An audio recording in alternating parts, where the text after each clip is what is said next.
Selamat pagi, siang, malam semuanya. Kami dari kelompok 4 ingin mempresentasikan ujian tengah semester kami dengan UMKM Rumah Sukses Bersama. Di sini saya bersama Jeki, MPM 21311121. Saya sendiri Putra Agung Winata, MPM 2031120. Handi Kayeng, MPM 2031139. Riki 2031164. Dan Nicholas Jonanto 2031087. Tentang Rumah Sukses Bersama. Rumah Sukses Bersama ialah nama toko yang dibuat di platform Shopee. Toko ini dibuka pada awal tahun 2018, di mana alamat toko ini terdapat di Sungai Panas, Kota Batam, Kepulauan Riau. Untuk struktur organisasinya, di sini paling atas ada pemiliknya atau direkturnya, dan di bawahnya ada manajer keuangan, manajer HR, manajer pemasaran, dan manajer gudangnya. Dan masing-masing di bawahnya terdapat staf yang mengcover mereka. Untuk produknya di sini kami ada aksesoris, pakaian wanita dan pakaian pria, tas, sepatu, peralatan medis, mainan, peralatan rumah tangga, dan juga kaos kaki. Untuk delivery supportnya di sini kami ada JNE Express, JNT Express, dan ID Express. Untuk selanjutnya akan dijelaskan oleh rekan saya, Ricky. Oke, di bagian proses bisnis ini, yang pertama itu ada proses bisnis pembelian oleh customer. Proses bisnisnya itu di customer ini memilih produk dari Shopee-nya, lalu si customer melakukan pemilihan ekspedisi dan check out. Kemudian si customer melakukan pembayaran. Setelah itu Rumah Sukses Bersama melakukan pengemasan dan proses pengiriman barang ke customer. Kemudian si customer menerima barang dan melakukan pemeriksaan barang. Dan terakhir customer melakukan konfirmasi penerimaan barang dari aplikasi Shopee. Dan selanjutnya itu pemesanan barang ke supplier. Yang pertama itu membeli, purchasing melakukan pemeriksaan stok dan meminta RFQ dari supplier yang menyediakan produk. Kemudian purchasing memandikan harga dari setiap supplier dan memilih yang terbaik. Kemudian melakukan pemesanan produk terkait kepada supplier terpilih, lalu supplier mengirimkan invoice pemesanan. Kemudian bagian keuangan melakukan pembayaran DP dan purchasing melakukan konfirmasi kepada supplier. Dan terakhir supplier mengirimkan barang tersebut. Dan terakhir itu penerimaan barang oleh gudang. Admin gudang melakukan pengecekan invoice. Yang kedua, si ekspedisi pengiriman melakukan pemindahan barang ke gudang. Ketiga, admin gudang melakukan validasi barang sesuai dengan invoice. Selanjutnya, admin gudang melakukan konfirmasi penerimaan barang kepada supplier dan bagian purchasing. Kemudian purchasing meminta bagian keuangan untuk melakukan pembayaran yang kepada supplier berdasarkan kesepakatan. Dan yang terakhir itu bagian keuangan melakukan pembayaran. Oke, yang selanjutnya akan dijelaskan oleh kawan saya yaitu Handika. Di planning stage ini ada di project scope. Terdapat project schedule. Di sini yang pertama itu pada bulan Januari, minggu pertama sampai minggu ketiga itu diskusi requirement dengan user. Selanjutnya itu minggu keempat Januari sampai minggu ketiga Februari itu rancangan database. Selanjutnya dari minggu keempat Februari sampai minggu pertama April itu rancangan UI UX. Selanjutnya ada coding yang dimulai dari dari minggu ketiga April sampai minggu keempat Mei. Selanjutnya ada testing itu dimulai dari minggu pertama Juni sampai minggu kedua. Yang terakhir itu revisi dari minggu ketiga Juni sampai minggu keempat Juni. Selanjutnya, System and Feature Planning. Terdapat 4. Yang pertama itu stok dan inventory. Yang kedua itu penjualan. Yang ketiga purchasing. Dan yang keempat itu report. Selanjutnya akan dilanjutkan oleh rekan saya, Nicholas. Berikut adalah analis stats kami. Ini terdapat distress analysis untuk performance permasalahannya yaitu internet yang lambat menyebabkan lambatnya membuka aplikasi Shopee untuk memeriksa pemesanan customer. Untuk opportunity-nya yaitu menambah bandwidth internet. Yang kedua yaitu information. Terdapat masalah yaitu sulitnya mengumpulkan data pemesanan dari masing-masing admin penjualan. Direktifnya yaitu menerapkan sistem baru yang dapat menampung informasi pemesanan dari customer.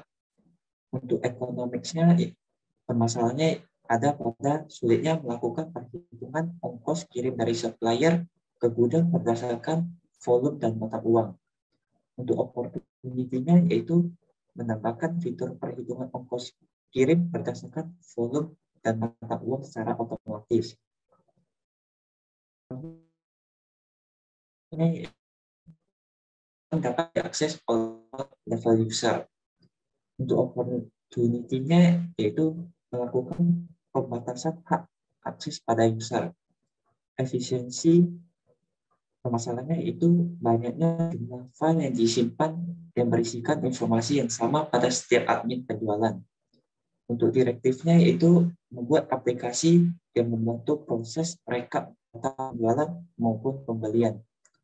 Untuk service, permasalahannya terdapat pada sistem saat ini hanya dapat menampung data pembelian barang. Opportunity-nya yaitu menambahkan fitur untuk proses bisnis lainnya seperti penerimaan barang, pemesanan, dan sebagainya. Untuk cost and effect analysis. Cost and effect analysis problem opportunity yaitu internet yang lambat menyebabkan lambatnya membuka aplikasi Shopee untuk memeriksa pemesanan customer. Cause and effect-nya yaitu hal ini disebabkan karena banyaknya penggunaan internet pada waktu bersamaan. Untuk sistem objektifnya yaitu solusi yang diterapkan adalah dengan menambahkan bandwidth internet. Untuk sistem constraint-nya yaitu biaya internet akan semakin mahal. Yang kedua, sulitnya mengumpulkan data pemesanan dari masing-masing admin penjualan. Cost effect-nya itu setiap admin melakukan penyimpanan data secara mandiri di dalam file Excel. Untuk sistem objektifnya yaitu solusi yang diterapkan adalah dengan menerapkan sistem baru yang dapat menampung setiap transaksi penjualan. Untuk sistem constraint-nya yaitu admin memerlukan waktu untuk membiasakan diri dengan sistem baru dan proses pemindahan data sebelum implementasi ke dalam sistem. Untuk problem opportunity yang ketiga yaitu sulitnya melakukan perhitungan ongkos kirim dari supplier ke gudang berdasarkan volume dan mata uang. Untuk cost dan efeknya yaitu setiap pemesanan barang dari supplier, purchasing harus melakukan perhitungan secara manual melalui Excel maupun kalkulator yang rawan terjadi human error. Untuk sistem objektifnya yaitu solusi yang diterapkan adalah menambahkan fitur perhitungan ongkos kirim berdasarkan volume dan mata uang secara otomatis. Untuk sistem constraint, diperlukan waktu untuk membiasakan diri dengan sistem baru. Untuk problem atau opportunity yang keempat yaitu data pada sistem dapat diakses oleh semua level user. Cost dan efeknya itu semua karyawan dapat mengakses semua informasi yang ada pada sistem yang mengakibatkan bocornya beberapa data konfidensial. Untuk sistem objeknya yaitu solusi yang diterapkan dengan melakukan pembatasan hak akses pada user. Untuk sistem constraint, diperlukan waktu untuk menganalisa hak akses setiap jenis user pada perusahaan. Untuk problem atau opportunity yang keempat yaitu banyaknya jumlah file yang disimpan yang berisikan informasi yang sama pada setiap link penjualan. Untuk cost dan efeknya yaitu setiap admin melakukan penyimpanan data secara mandiri di dalam file Excel. Untuk sistem objektifnya yaitu solusi yang diterapkan adalah dengan menerapkan sistem baru yang dapat menampung semua transaksi baik penjualan maupun pembelian. Untuk sistemnya yaitu admin memerlukan waktu untuk membiasakan diri dengan sistem baru dan proses pemindahan data sebelum implementasi ke dalam sistem. Untuk problem atau opportunity yang ke-6 yaitu sistem saat ini hanya dapat menampung data pembelian barang. Cost dan efeknya yaitu sistem hanya menyimpan data pembelian barang dari supplier. Untuk sistem objektif, yaitu solusi yang diterapkan adalah dengan menerapkan sistem baru yang dapat menampung semua transaksi, baik penjualan maupun pembelian. Untuk sistem constraint-nya, yaitu admin mengurangi waktu untuk memisahkan diri dengan sistem baru dan proses pemindahan data sebelum implementasi ke dalam sistem. Berikutnya akan dijelaskan oleh rekan saya, itu Jeki. Berikut ini adalah flowchart kerja sistem kami. Flowchart ini diawali dengan proses pengecekan stok oleh gudang maupun purchasing. Kemudian jika stoknya habis, maka processing akan melakukan order barang. Kemudian gudang akan menerima barang yang diorder. Lalu bagian keuangan akan melakukan pembayaran atau melunasi pembayaran. Namun jika stoknya tidak habis atau stoknya ada, maka sistem akan dapat menerima pesanan dari customer. Kemudian customer melakukan pembayaran atau check out. Dan akan dilakukan validasi apakah pembayaran itu valid atau tidak. Jika tidak, akan kembali kepada proses customer membayar. Namun jika valid, barang akan dikirim dan stok akan berkurang. Kemudian untuk data flow diagram kami, di sini ada dua bagian utama. Yang pertama adalah penjualan, di mana penjualan ini berinteraksi dengan pelanggan, di mana pelanggan melakukan pemesanan, kemudian sistem akan mengirimkan nota pembelian atau pemesanan barang. Semua informasi ini akan disimpan dalam suatu table database yang berisikan data-data penjualan. Yang kemudian ada bagian kedua ada pembelian, di mana berinteraksi dengan supplier. Di sini sistem akan melakukan pemesanan kepada supplier. Setelah itu, setelah pemesanan, supplier akan memberikan nota pemesanan ke dalam sistem. Semua data-data stok dan data barang yang dipesan oleh supplier akan disimpan dalam database. Pada bagian 1 dan 2 ini akan melakukan generate atau pembuatan report secara otomatis. Di mana pada bagian penjualan akan otomatis membuat laporan penjualan, sedangkan pada bagian pembelian akan otomatis membuat laporan stok, laporan pembelian, dan laporan barang kosong. Dan ini hanya dapat dilihat oleh orang-orang yang terkait atau yang memerlukan datanya, seperti pemilik perusahaan, accounting-nya, atau manajernya. Saya rasa cukup sekian yang dapat kami sampaikan mengenai ujian tengah semester kami. Jika ada salah kata, kami mohon maaf. Terima kasih.